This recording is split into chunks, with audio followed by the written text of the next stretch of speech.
is off the cuff. This is not rehearsed. This is just connecting Freestyle. with everybody. And I'm just gonna write some captions here. Really, really, really cool. Lambic. How's it going, broski? It's good. It's good. Just finished the meeting. Whipped up some supper real quick.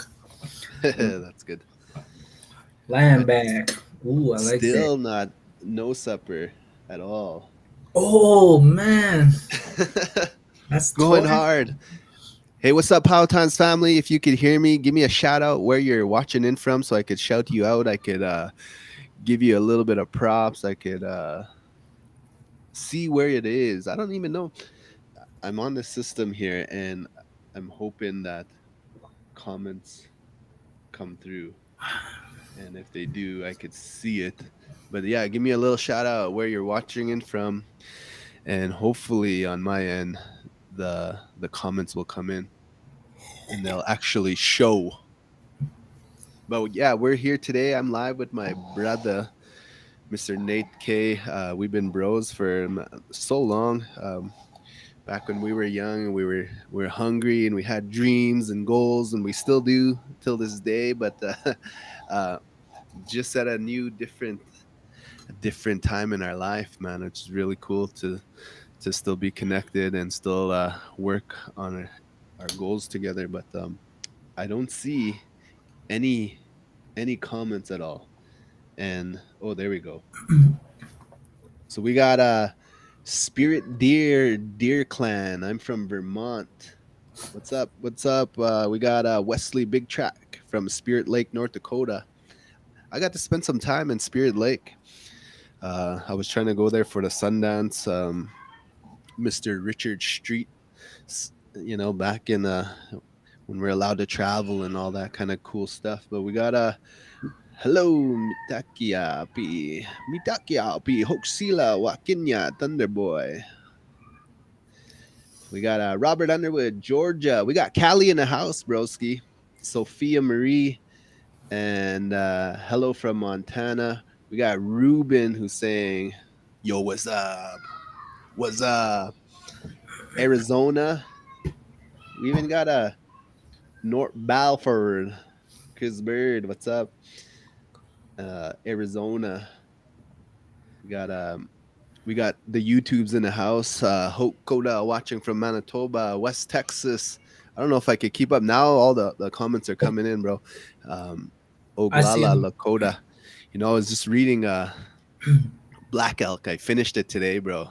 Oh, And Hope Sheila, tell me if you know about Black Elk. You obviously do, a hero in your area. I don't know how you guys think of him, but I was fascinated by the story. Gulf of Mexico. We got West Texas. We got Ojibwe, Canada, from Ontario, Canada, and straight up just Canada. Sherm Smith. Um, I'm I'm wind in my hair from Texas Cherokee. I like that. And North Dakota, Denver. It's good to see everybody here. All the people coming in and chiming in and talking. We just want to connect with you guys, let if you guys were tuned in on our last oh, everyone's saying great book, Black Elk. Yes, super great book. yeah. He's I like that. I'm listening to the Audible right now, so uh, chapter 10, but just blown away by some of the things that like our people were capable of, and just mm-hmm. amazed and fascinated. Yeah. The newest book I'm reading, and I had it in my library for a while, but it's the 21 things you may not know about the Indian Act. And it was sitting there for a longest time, and I was like, I gotta read it. Right now, you guys might see the blog post coming out. I'm writing a blog post for every thing. So there's gonna be 21 blog posts, and shout out to my mom watching from Rimby, Alberta. Rimby, Alberta. Look at this. This guy's like My Indian name is garlic sausage from Frog Lake, Dallas, Wascott. Might be moldy garlic sausage. Cree Confederation. If you guys like Cree Confed, man, that's Dallas right there. And check him out. YouTube, a bunch of great music. And I see he's on a health plan as well. He's taking a lot of walks and things like that. And let's see, I'm watching what's going on. Holding Our World Together by Brenda's Child is a great book. Oh, I'm gonna. This is a screenshot right here because I'm gonna make sure I have all. I'm actually Powwow Times. If you guys don't know, we're buying a bunch of books for youth, and yeah, if you guys have recommendations like that, Holding Our World Together. So we're gonna buy a bunch of books. Empire of the Summer Moon. I have that book, but I haven't read it yet. It's sitting in my library. Let's see who we got. Kara Rose, Lena, hello. And I'm gonna be just as we go, laugh all out my brothers. That's awesome. The Yeah. knowledge that has been passed down from Aztec, Toltec, and beyond is fascinating. Have you ever read into Aztec, bro? No, but when I went to Mexico, we went to a Mayan restaurant, so it was really nice to connect with the people that were making their food that they've been making for thousands of years, and to be able to try that. So that was amazing. Nice. We're going to talk a little bit about that as well. Definitely those two books. Someone said speaking. I got to shout out my other mom from Makwasagagan. This is my home reservation. Got to make a shout out for sure. Empire of the Sun, they said, isn't the best for youth. Okay, that's good to know. It's good to know. Forget to mention, I'm from Six Nations, Ontario. Empire of the So we got a lot of people that are actually saying a bunch of books out here, which is really good. Little Indian Runner, written by Comanche tribal member Mark Wuma Wova. He's on Facebook. Great. You I know, that's really something that liked. we could probably do, bro, is just like say, all right, guys, we're gonna read a book this week, 7 days, and we'll talk about it next week. We're actually gonna be doing more of these lives at once a week, Wednesday at 6 o'clock. So this time next week as well. This is not like a podcast or anything as well. This is just more of connecting. But if we could get knowledge keepers, singers like Dallas or whatever to tell their story about, how their drum started and things like that, that'd be really cool. We got my sister Natasha. Oh, that's not the right one, but she said, "Hi, brothers." Where is that? If I could show that. There you go. W Bone, When the Legends Die by Hal Borland is a great book for preteens and teens. So there you guys go. If you guys were looking for like indigenous knowledge, kind of some good books to read, we got our family here, our community. They're letting us know which are really good books. John Baker, Fargo, North Dakota. Hello from the Bikani Nation. All the brothers and sisters from there. Buffalo Bird Woman's Garden. Is that a name or is that a book? But that's so dope. Bury My Heart at Wounded Knee. That's a great one. And Holding Our World Together is essential readings. Thomas Blackbull. Anyway, you know what? We read a story and I was talking to Nate about this, and he actually knows the person I'm gonna bring up. But there's a couple of Métis ladies, and they have a podcast, and they're in Alberta, in Edmonton, Alberta, and they were having this initiative to buy land, their traditional land that they're originally their ancestors used to occupy. And so they started a fundraiser, and they were thinking that it was going to take about 2 years, 3 years basically to get it done.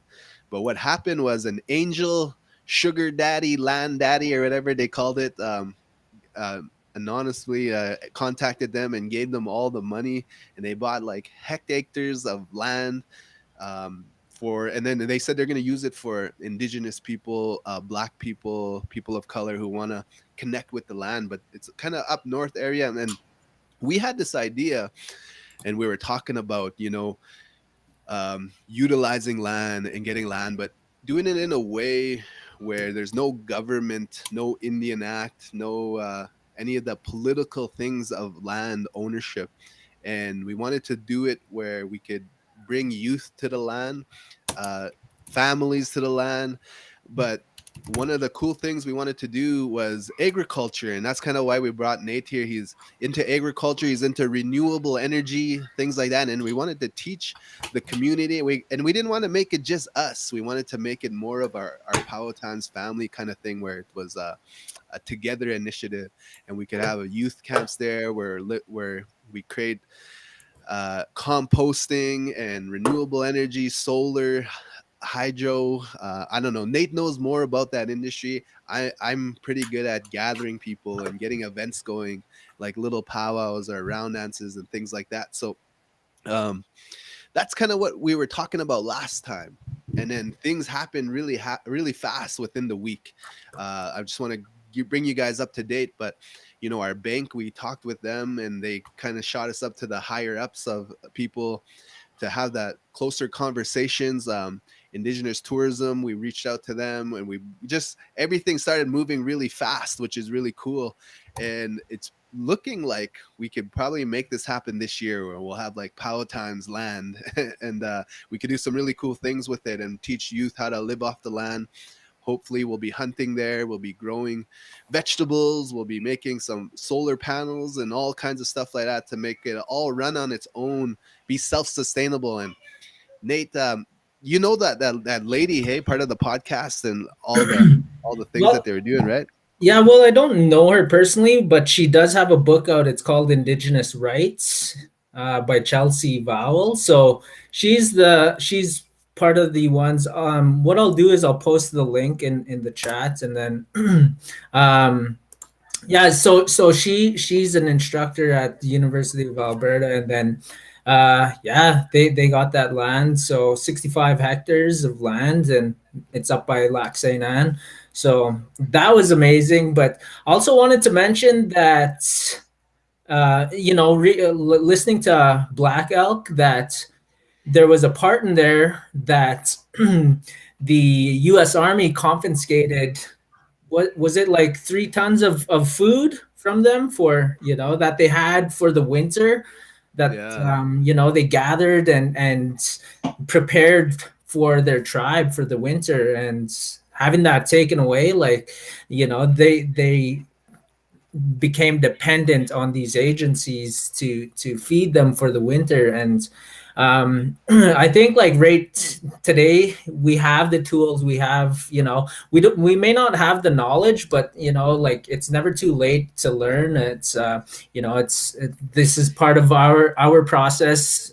Both you and I, Pat, we're always personal growth and development, and learning things, that we don't know. So and these are the things that add value to not just our lives, but our children's lives, and then their children's lives, and giving them that hands-on experience. And like, kids are Mhm. really enthusiastic about just getting dirty and being a part of that whole process, and then to actually have them harvest something, and knowing they planted that seed. And there's so much joy that those kids bring to that whole process. So just being able to get back to that point, I think, is Mhm. and it's easier when you work as a collective. So I think, yeah, that's part of the goal for this land too, that Power Times, wants to develop, what will be just to bring people together to even learn, but also contribute to making it sustainable and feeding, a Mhm. community. So, Yeah. but Th- yeah, I think that's like, just the context of having that much food prepared for the winter for your tribe. Like, we can we do that again? Is it possible? So that's what I'd like to challenge, just people in general.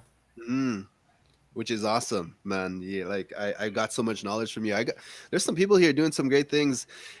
Chris Scribe just chimed in on the chats, and he finished his first part of his PhD, which is really cool. And he's doing a lot of things where, he's changing the whole educational, like shaking it up a little bit anyway, where we make it more indigenous, which is really cool. And he has a Think Indigenous conference coming up in March, and my wife's speaking in there, so she's gonna be speaking. So we'll have the links on Power Times if you guys want to be a part of it. I believe it's free to register. I'm not sure 100% on that, but also there's a person who chimed in. He said took his grade one students out rabbit snares. They're setting up snares, which is pretty cool, right? Making a little trap line. And there's some people here with some really good initiatives going on with 60 scoops, getting some more awareness and things like that. Here's a link to another. But yeah, we got a lot of great book recommendations here. And I guess me and Nate wanted to, as we go on throughout the weeks, we're going to tell you our progress on acquiring the land and and doing some things for the youth and for families, and hopefully invite you guys, the Powhatans family, out to come and let's say it's a powwow or a culture camp, or just being stewards of the land, and it could be like volunteer work, it could be even jobs. We're creating some really cool opportunities. So when I spoke this vision out, I called Nate, I think a few days ago, and I was like, bro, there's this guy who called me up, and he he just so happened to be in the farmers industry, him and his wife, and he's actually a PhD student in the University of Alberta, and saying his wife sits on the board where they help people acquire land, and it's farmers basically. So farmers acquire land to do agriculture and renewable, what do you call that, renewable soil, when you regenerative soil, Regenerative agriculture. regenerative agriculture. And they said they want to work more with indigenous people. So just funny how that kind of all lined up and things happened really quickly. So what is that, bro? Can you explain a little bit more about regenerative agriculture and why isn't that's important? Well, regenerative agriculture is all about the soil and being able to to grow different crops that complement each other, or it doesn't even have to be a crop. It could be just different foods. There's part of the three sisters, they complement each other. For corn, beans, and squash, and then just having um, plants be able to feed and continuously provide food for you, so you don't have to maintain it as much, and it's you're creating a food growth ecosystem. So really a food forest, or things that give value to your everyday life and sustainability.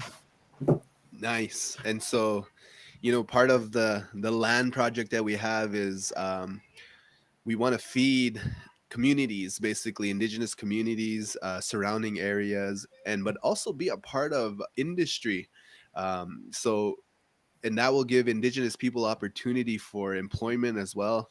If we're able to grow like fresh vegetables, organic vegetables, things like that year round, to supply the food chains, grocery stores, local grocery stores, things like that. um, Yeah, and and and part of that, like part of the vision too, is you could have your food forest, but you have people going through there, and they're picking out their weekly produce that they have, or that they'll need for the week. So I think there's so much opportunity just to bring people in and let them do the harvesting, and mhm. make it an experience.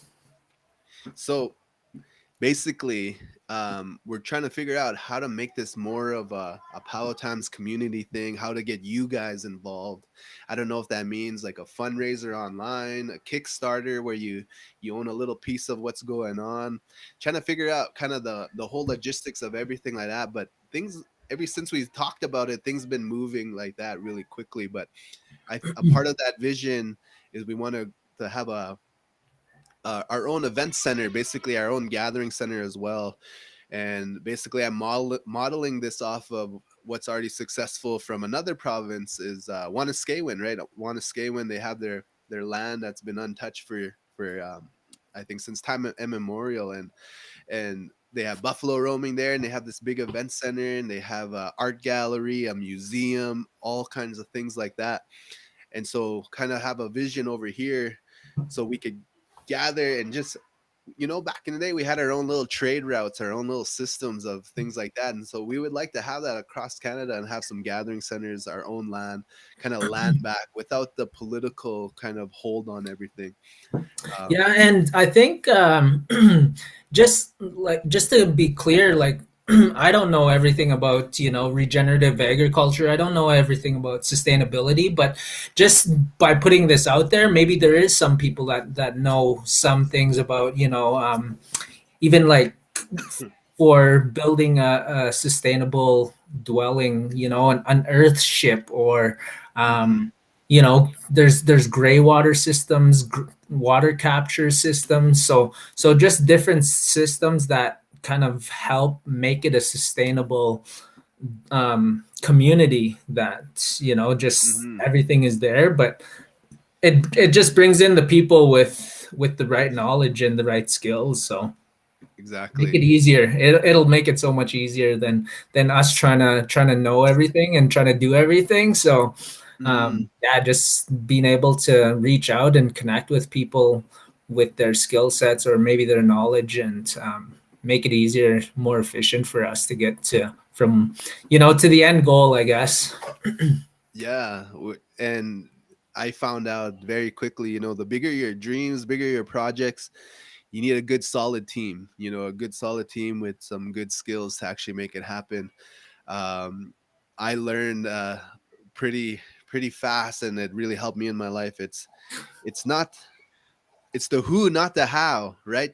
Because we're always trying to figure out how could I do this, how could I do this, but there's always a person who is the who already knows what it is that you're trying to do, and they could just jump in and make it so much easier, the whole process, because of their knowledge, right? And so um, one thing that I'm really good at is Not grant the how, writing. right? Because we're always And we got a little is grant writing, and so we've been looking at some grants. There's some in like the millions for exactly this idea that we're trying to do. And so I don't think resources will be too much of a problem once we do it, but there's just no thing in like a grant to make you buy land, or you could buy land or acquire land, other than the farming one that I ran into. So I got to look more into it and see that whole process. But yeah, just connecting with you guys and seeing your thoughts of what kind of how we're gonna make you guys a part of this as well, because Yeah, you and I think we're gonna get Chris Scribe to be the elder, the main elder for the. yeah, the elder in it all. But it should be good. We're talking with a lot of elders. Part of our place on the land. I think we're gonna have a elders archives and get those stories from elders. And we have this whole plan of traveling to different reservations across North America, even down to South America, and get those stories from elders. And so, really looking into a lot of that planning, and it's pretty cool what's going on behind the scenes of the planning stages of what we got for 2021. And Yes, we can't forget Dallas. Dallas yeah. Dallas is gonna be a top elder too. They're gonna be the elders council. And then but really, yeah, we're talking about this being a whole network. We represent just this area, but being able to have something similar to this, going east, going south and all the way down to South America, and just having our own our own tribal centers, I guess. It's just something that represents who we are as people, and kind of our traditions and cultures. And I'd love to learn, a lot of what and how we lived, back in the day, and how we collected food and brought people together to all help and prepare food for the winters. So, but yeah, I think it's possible to have a network, with the different tribes, and them kind of having a similar model, like just all across, Turtle Island, I think. So, um, but Sorry, I just there's a lot of comments coming in, and I just had to make sure everyone was being shouted out. John D says, we're here on Cheyenne River. We have many young and elderly that are growing their own food, which is, oh man, that's so dope. And the lady's name is Marcilla Gilbert. Would love to bring your ideas here to grow our youth. Yeah, that's I think you guys are starting to notice like some of our biggest passions that we have here is working with the youth. We have a lot of youth programs that we have. We meant to do a lot of mentorship for youth. Um, our name is Powwow Time, so we teach a lot of powwow as well, dancing. And one thing we're kind of lacking on is the singers, right? The singer portion. That's why we have people like Dallas, right? To maybe chime in on sometimes with that. We'll have to get him out, talk about the drum. But we have Jackson DeHuka, who's mainly comes out and teaches a lot about the drum. But Yeah. you got to include your world, your world championship powwow competition. Once a Yeah. year, it's gonna be the powwow to be at. On this land. It's like Mm. Yeah, so we have so much ideas for it. We're gonna keep you updated and posted as we go.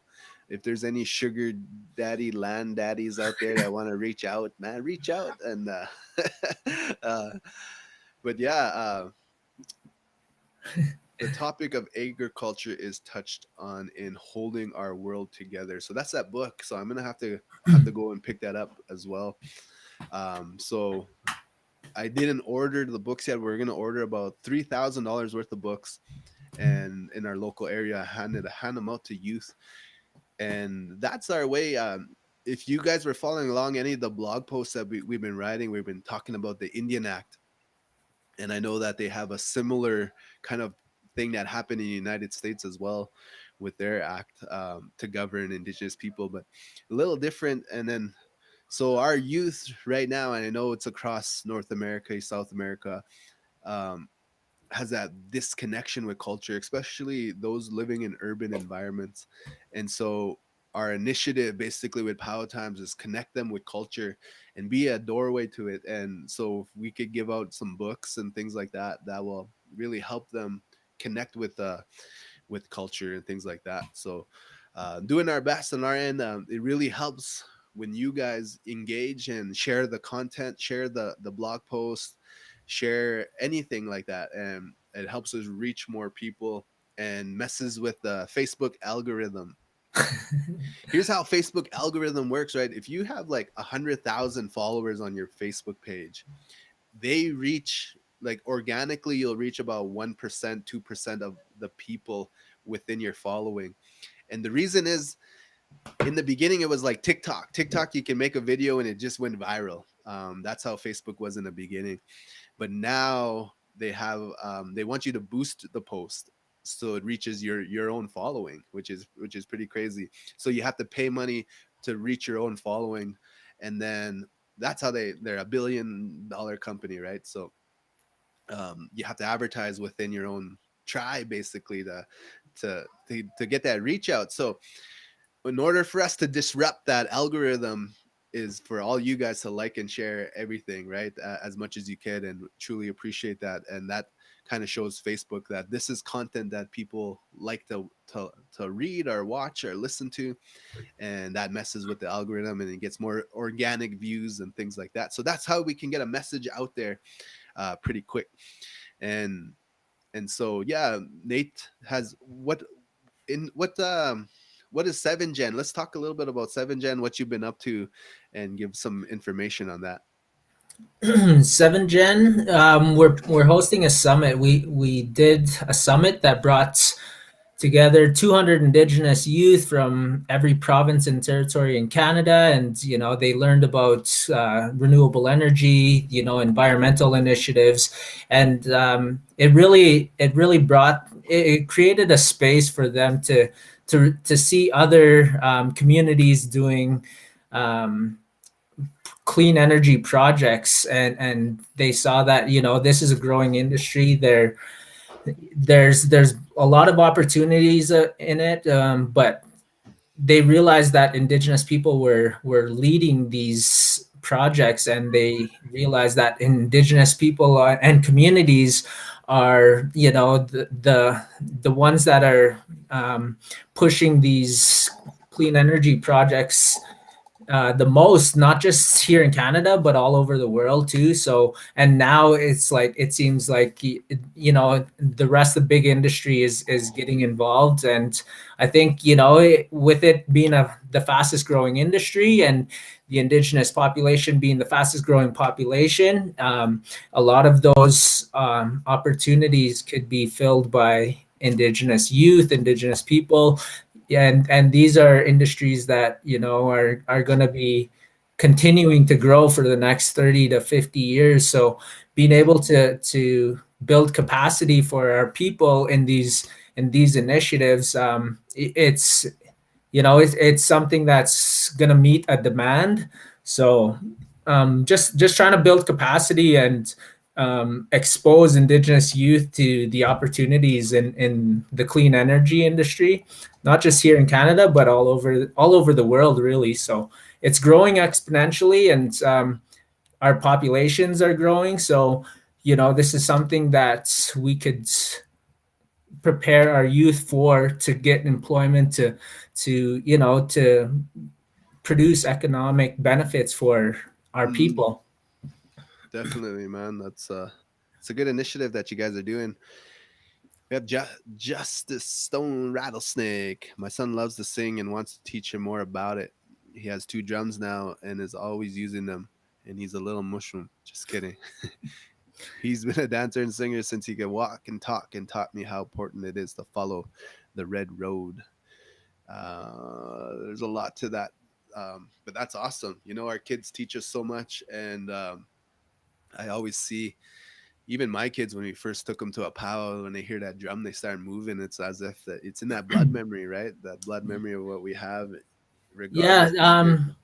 To answer Kristen's question, I am interested in clean energy. I'm studying finance, and one of the areas I want to focus on is project finance for not just clean energy initiatives, but environmental initiatives that um, every project needs financing. So I consider what I'm taking for my education strategic education, for our people to have that capacity in that area. Um, there's not a lot, I'm the only indigenous person in my finance program. I'm in the fourth year. I'm also involved with Indigenous Clean Energy Network, that's out of here in Canada, and they initiate a lot of projects across Canada, and especially up in the north where they depend on diesel um, to power and heat their homes. So they want to get off diesel. It's not a clean power source. So they that's where there's high demand, and it should be high priority to convert them from diesel to clean energy and be able to provide better living standards for the people in the north. Yeah, Yeah. definitely. How many like areas of clean energy is there?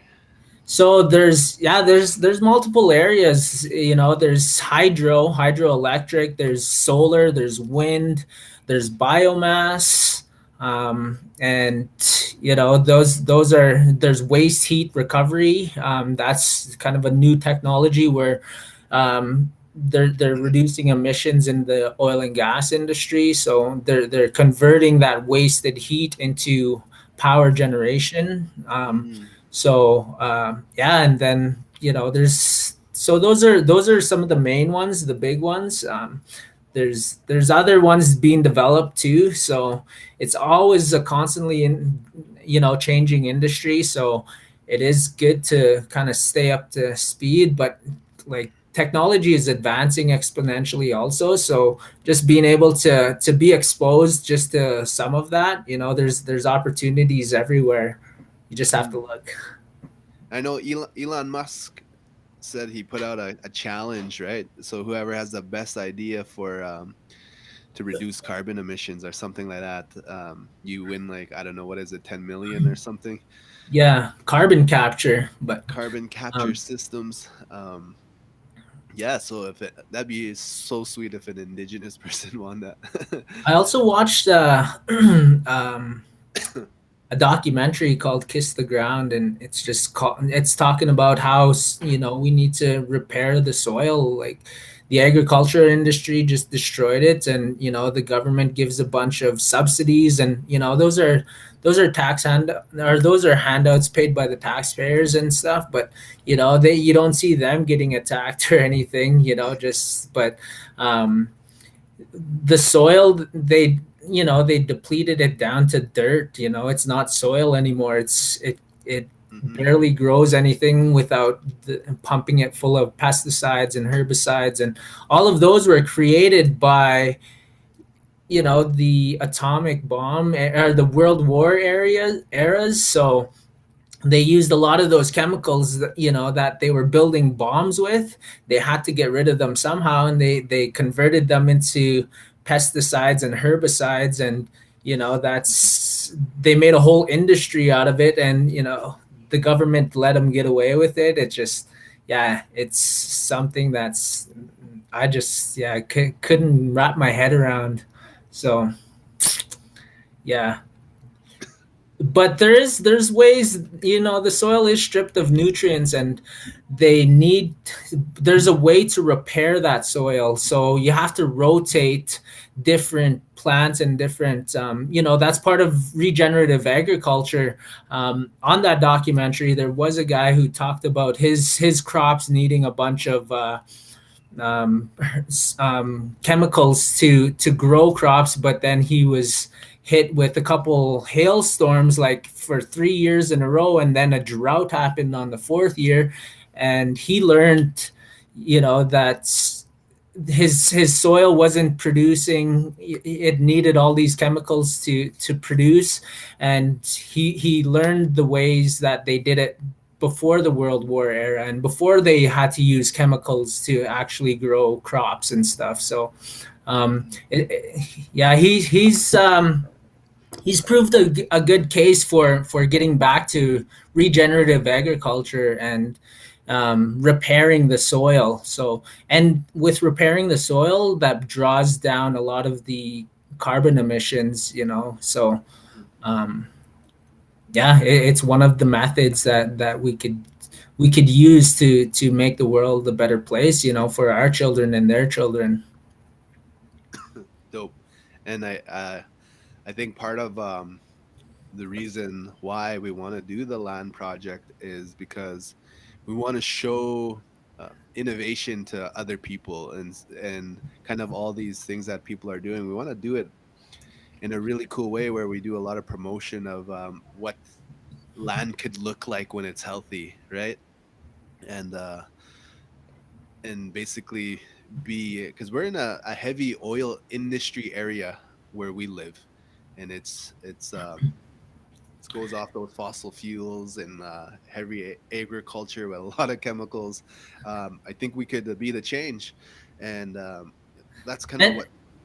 Go ahead. yeah, just to prove people, like, okay, well, and we're not saying that it's gonna happen overnight. It's just gonna take time. It's gonna take trial and error, but it's still something worth striving for. So we do learn, and we are able to share what we learned, and make it easier for people to use those methods also, and find a way to make it happen for their family or their communities. And being able to just say, yeah, we did this, and we tried it, and this is what we learned from it. So Yeah, and I think that'd be really cool.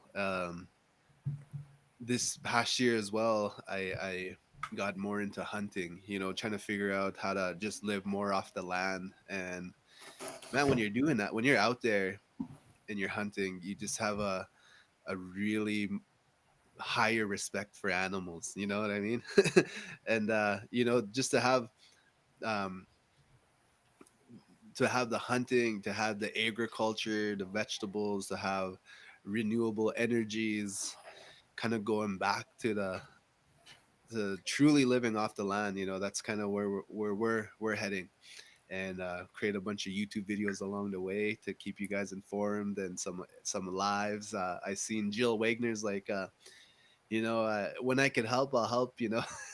That's pretty cool. Just having our community kind of come together with a certain vision, which is what we want to do, and then hopefully when it's time to gather, we can create some awesome rocking gathering events that we could bring people together. I know Nate's already has some great experience in doing conferences, right? So that's pretty cool. They had their first conference, was that last year? 2019. 2019. 2019, so a few years ago, right? And I've done a few things, worked on a few boards with some power committees and things like that. So it's going to be really cool to make this all happen. Native Tina says hello from UK. Love the respect of Native Indians. Yeah, we're hosting another conference. We're keeping our fingers crossed, but it is a youth conference, a youth for clean energy conference happening in November, first weekend of November, hmm November 4th to 7th. Check out our website. It's for Indigenous youth to apply for. It's 7gen2021.org. We also have a couple positions we're hiring for, a youth program manager and a youth program coordinator to facilitate a program that will initiate clean energy projects where youth initiate those. No, it's spelled out, Pat, Oh, my bad. 7gen 2021. But the program, we're looking for the program manager and program coordinator that would facilitate youth applicants to initiate clean energy projects in their communities, whether it's on their I school, spelled whether that it's wrong on again. their um, daycares, band offices, any administrative building, even if there's a youth center, equipping that with solar panels and getting the youth to initiate those projects and bringing them to their communities. So we will provide support services and funding. We look for other funding to initiate those projects also. So um, yeah, and that's happening this year. We're kicking that off, 7gen 2021. And then the summit again, we're keeping our fingers crossed with the whole COVID situation, so we'll see how that goes, but it's going to be happening in we're looking at Saskatoon for that. So Oh, November, nice. first weekend of November Yeah. 2021. So just to repeat, right, that there's a lot of programming and stuff that you're gonna give to youth that wanna get into this industry, right? Is that Yes, is what yes. I'm getting? So, guys, for your youth in your community, your reservation, go to 7gen2021.org. Check it out. Check all the links. Check all the tabs on there, and get a little team together. I know they had a hackathon. What's a hackathon, bro? Explain the hackathon.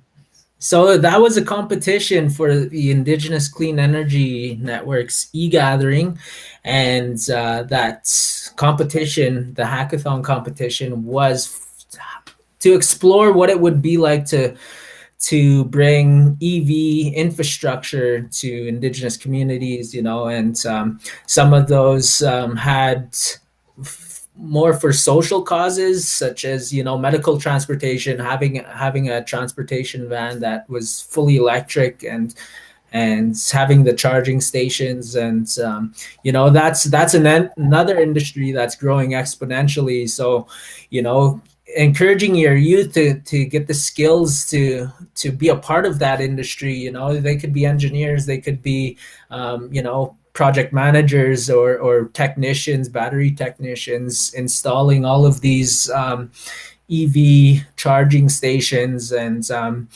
servicing them. So these are industries, these are job potential, that your youth could be employed in the next 5 to 10 years. Even for youth that are 8 to 10 years old, in 15 years some of these industries are still going to be growing. So giving them some exposure to these growing industries helps them, prepare for a career, or um, just get the skills for careers that that are going to be around for years to come. Yeah, you gotta start looking into the future of kind of where industry is heading and the way the world is changing, especially for your kids. Yeah, when they're applying for university and college, kind of give them the layout of how the future is looking. Because I know a lot of people in my age category that went for certain subjects, certain topics in university, and almost like that whole industry became obsolete. You know what I mean? Replaced by technology, replaced by robots. Pretty soon there's not going to be anyone working in fast food. It'll be all robotics. um, But people will have to service those robots, so there you no go. Yeah. anticipating what kind of spin-off jobs come off of those changes. It Hmm. just gives you a better idea of how to be prepared, and where to upskill yourself. I like this. Need renewable energy powwows, planting powwows, do hunting powwows, and that's kind of our thing of when we have our land. Well, we're gonna have all those in place on the land when we have a powwow, and people can go and learn about the agriculture part, the hydroponics, the solar renewable energies, even go out on the other side of the land where the hunting, scraping hides, and all kinds of stuff like that. It's gonna be pretty cool. I Yeah, have a good vision of what's going on. yeah, First place, smoking a meat. solar panel. One place solar panel. So smoking meats, I think, Hey. canning vegetables, pickling, all of these skills. Like I've never pickled or canned anything in my life before, but Mm, definitely, like, yeah, willing to learn. And just even smoking meat, that's a whole process. I learned that it's like, it's patience. It's, it is, it yeah. doesn't happen quickly, but being able to have that first bite into some freshly smoked meat that's been smoking for 4 days is, that's, you learn to appreciate what you eat. So Exactly, right. yeah, yeah, That whole process is not a $2 burger. yeah, yeah, um, yeah, yeah. Anyway, that's us connecting with you guys. I don't know. We just wanted to make sure that we're constantly connecting with you guys. I know that you guys been enjoying the videos that come out every morning, um, the blog posts that we've been sending out. Yeah, so learning the Cree language through land base. Powhatans wrote that, so that must be one of our peoples. So that, but yeah, language is gonna be a huge part. Not just the Cree language, but like I think we all need to work together for all indigenous languages. I heard some pretty scary statistics about language. How a lot of our languages will have people who don't speak it in just like the next few generations, right? yeah. So we need to do our best I, to I think preserve our I, languages. I think what it could be is creating a competition, where it Mm, incentivizes, communities maybe to get involved in the language movement, and encouraging their youth to learn the language. So creating a competition that, that kind of gives you bragging rights, and it motivates the youth to. It could be, a grand finale, where there's certain teams that make it to the finals, and then it's a showdown, a language showdown, so to speak. So um I like that. yeah, You know what? I'm working on a grant right now, and I needed an idea of how I could service some youth and having a competition for languages. Man, that seems almost perfect of what I could write for, especially not just with our Cree language where we're at, but here the Lakota, the Assiniboine, the Ojibwe, the Dene, the all kinds of languages out there. And encourage the youth to speak it. I don't know what that would look like. Maybe they're in a round table having a who could have the longest conversation in their language are maybe recording an elder in their area, and you get those language lessons that we post onto our, let's say, our Powhatan website, where we make it a central hub where now we can start learning all kinds of different languages. That'd be really cool. That's a great idea. So Yeah.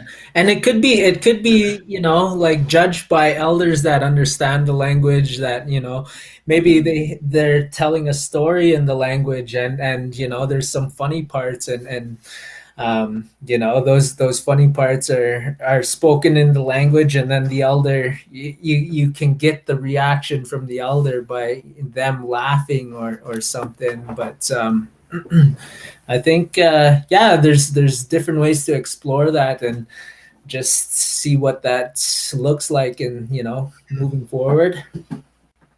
Yeah, Kristen, you're right.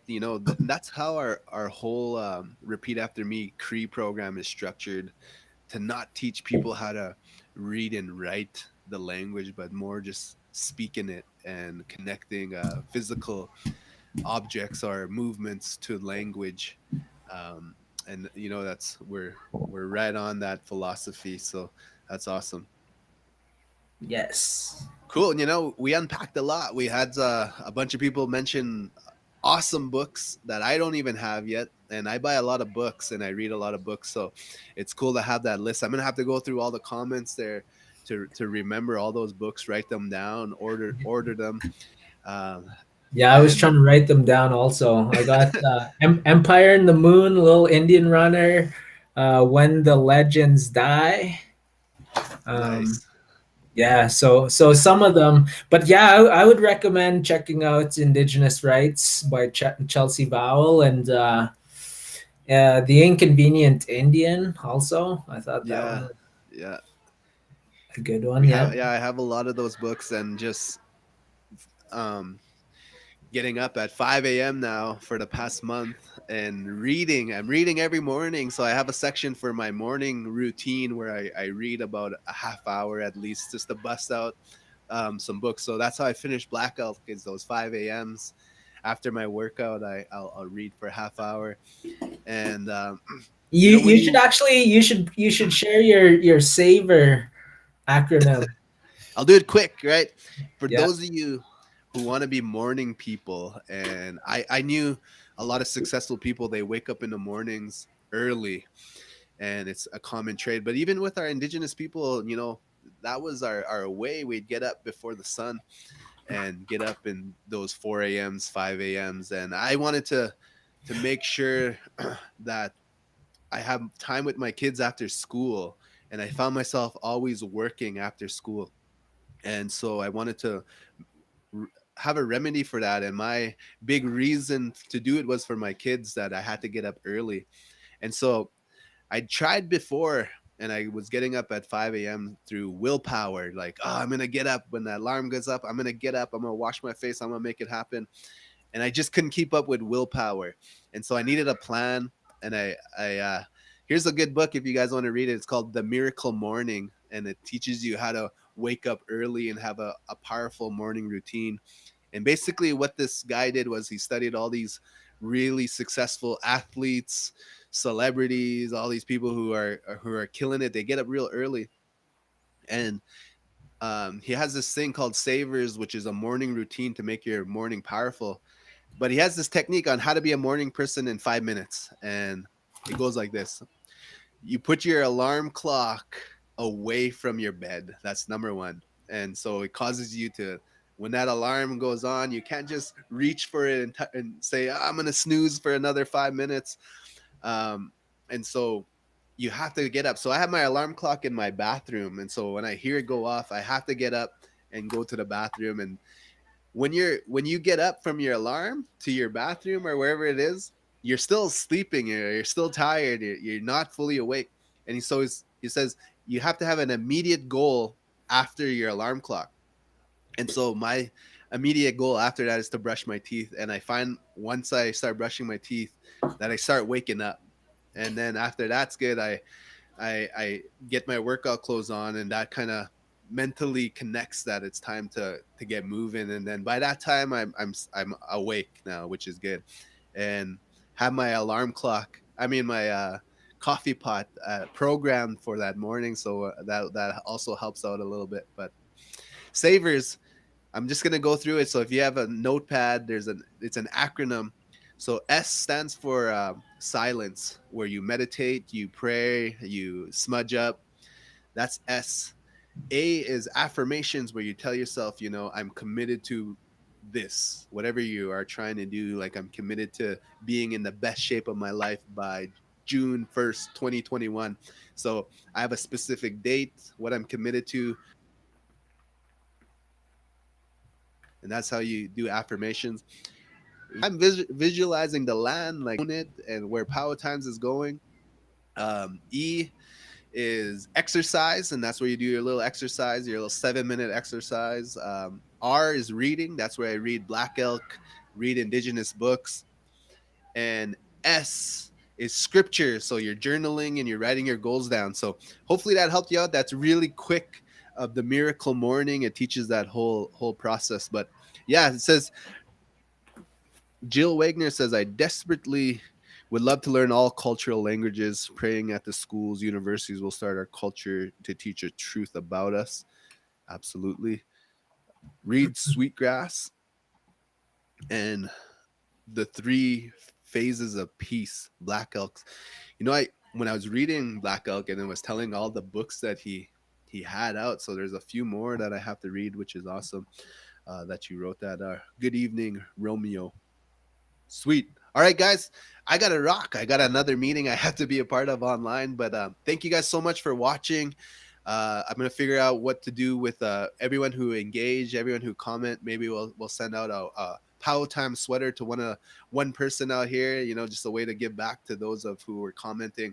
And I'll have a video that will go out tomorrow. We'll show the winner of that, and then we'll give you guys one of you guys a sweater, a Pow Time sweater. So Nate, thank you so much for being a Thank part of this, you. brother. And Awesome. we'll It's see always you a guys. pleasure. Right Thanks. on, brother. Take Peace. care. Peace, love.